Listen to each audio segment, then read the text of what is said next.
খুব গা ধুয়ে মনে হইছে রে মকু রে আর খুব গরম লাগেছে রে বন্ধু এলা কি গরম গা ধুইলে আর থাকিস না গরমও লাগেছে ওই যে সূর্যটা ওজি উঠছে গা তো ধুবেন নাইবে বাড়ি গেলেও ধুবেন নাইবে এড়ে গেলেও ধুবেন নাইবে এটা অবশ্যই ধুবেন নাইবে এড়ে এই বন্ধু তুই কি করতেছিস কি করতেছিস আমি তো গল্প করতেছি কিসের গল্প করতেছিস বন্ধু আর গা ধুমু আমরা তো এই গা ধুই আবার গোসল করে যাব না আমরা সর্দি হয়েছে বন্ধু তোরা নাদিস তা আমরা গাও কান ধর তো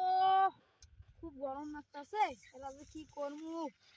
গাওটা ধুয়ে এলাম একটু গেঞ্জিটা খোলাই গা ধুমু আসছে চল তুই তো গেঞ্জি খোলাইছ আমি এখন এনে ছুইলাম আমি আর এখন গা ধুই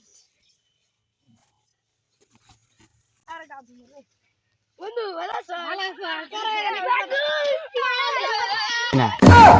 আয় আয় কি করে ও ভাই মারো মুझे মারো আরে বন্ধু কি আরে ওরা যে আমাদের ঢেকে দিল ঝাড়ুয়ে তো খুব রে একটা একটা বুদ্ধি করি